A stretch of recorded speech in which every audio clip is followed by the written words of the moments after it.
My first communication, I can at this point remember, took place during the Jamashtami time, or Prabhupada's appearance day. Srila Prabhupada would receive roses from each one of us, which we offered him, and give a rose back. And he spoke. He gave a lecture, and while he was lecturing, I felt like so many of my God brothers that Srila Prabhupada was not only speaking just for me, but he was looking at me so that I really felt personally addressed by Srila Prabhupada. It reminded me very much in some ways of Krishna's lunch with his friends. He was there in the middle and he communicated to each one of the 1,000 cowherd boys. So in a similar way, I felt what many of my God brothers have told me, that Prabhupada just spoke to them and even looked at them. Prabhupada's eyes were wandering over his audience, and sometimes he closed his eyes in deep concentration, but he somehow had the ability to connect to every one of us, and I remarked that very much. Then finally, because I felt so personally addressed by Srila Prabhupada, I ventured to put a challenging question to him. My intention was such. I wanted to test Prabhupada, foolish as I was. If he was really the perfect spiritual master, I could surrender my life to, which would have serious consequences as far as money was concerned, and position in life, and so on. So the only way in my mind at that time, which was not very developed spiritually, was to ask him a challenging question which I felt he could not answer, and then see how he would react.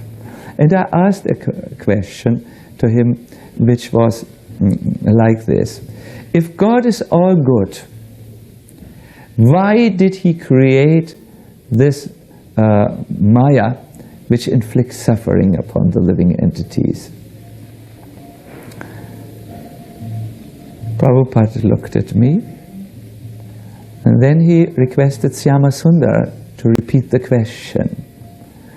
Syamasundara had not heard my question, maybe due to my bad accent, and I repeated it again. Prabhupada asked again if the question could be repeated. I became insecure, but I again answered the question. You say God is all good. It can't be, because he has created Maya, which is certainly not all good with us. So either he is not all good, or Maya has gone out of his hands and now is no longer under his control and punishes us and makes us suffer against the good intention of God. This was my question.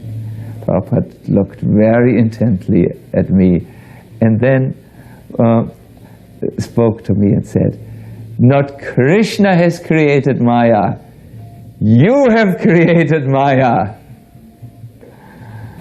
I very much remember this. I was startled. I couldn't understand philosophically what he was saying. Me creating the whole material world? I cannot even create a house because I'm insolvent at the moment.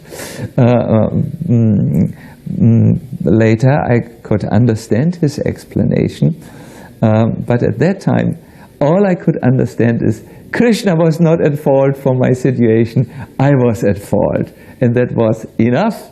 I thought, what a brilliant answer. I have understood the point. I better surrender unto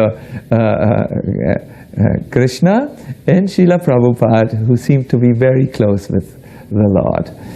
That was the first memorable encounter with Srila Prabhupada, where he had demolished, like a sadhu always does, my concept that I could challenge him and show that he was not able to answer my foolish question, and where he had actually affected a transformation in my heart.